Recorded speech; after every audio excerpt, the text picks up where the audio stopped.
What's up, everyone? Today we are going to learn about covalent bonds some more. We're going to draw some more Lewis structures and electronegativity.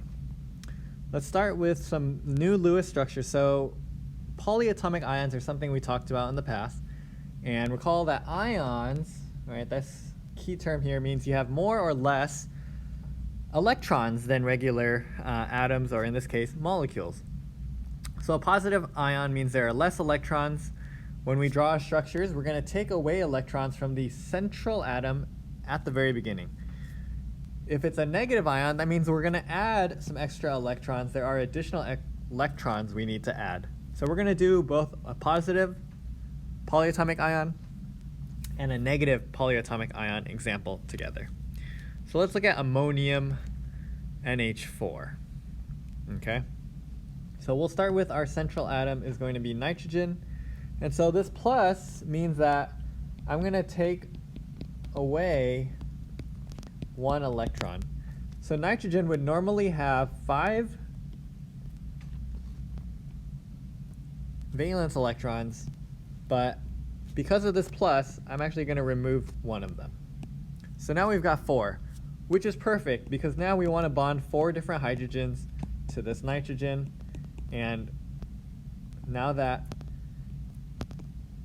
so remember we just connect the dots here. So now that it has 4 single dots, it can form 4 bonds with these 4 hydrogens. Lastly, don't forget for ions, we do want to include brackets and we do want to include the charge. So make sure you're drawing the entire Lewis structure similar to what I have here for ammonium.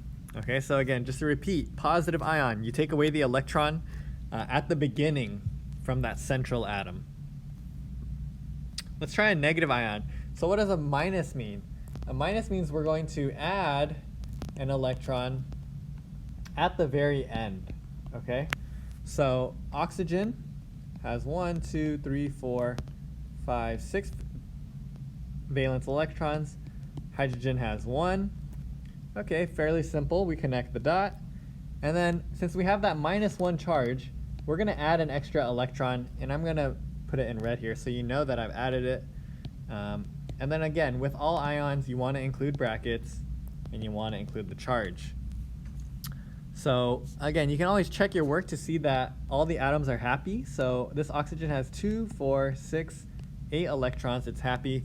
And hydrogen is happy with just those 2. Okay? So feel free to check your own work by counting those valence shells. Electronegativity is the ability of an atom to attract electrons. We actually talked about this last semester. So if you have a high electronegativity, you have a strong pull on electrons. So fluorine here, this adult man, has a very strong pull on electrons. Okay? Conversely, low electronegativity would mean a low or weak pull on electrons. So if there is a large difference in electronegativity, that results in an ionic bond. One atom will just take the other electron from the other. It's so strong that it simply takes the electron from the other. Remember, the giving and taking of electrons is an ionic bond. If you have a small difference in electronegativity where the electrons aren't going one way or the other, they're going to kind of just sit in the middle and become shared. And so when there's a small difference, these electrons are shared. Remember, sharing electrons is characteristic of covalent bonds.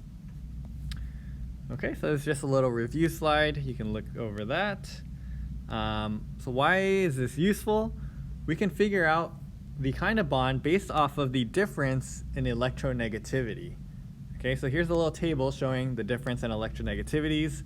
If it's greater than 1.6, that's what we consider a large difference. Then it's going to be an ionic bond.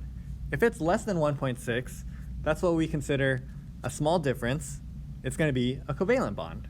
So let's do one example together. NaCl, sodium chloride. Right? So we're going to look at sodium and chlorine. So Na is 0.9, chlorine is over here, 3.0. So always take the larger number and subtract the smaller number, and I get 2.1. This is a fairly large difference, so this is going to be an ionic bond. Okay, again, always do big number minus the smaller number. Greater than 1.6, ionic bond. Less than 1.6 would be covalent bond.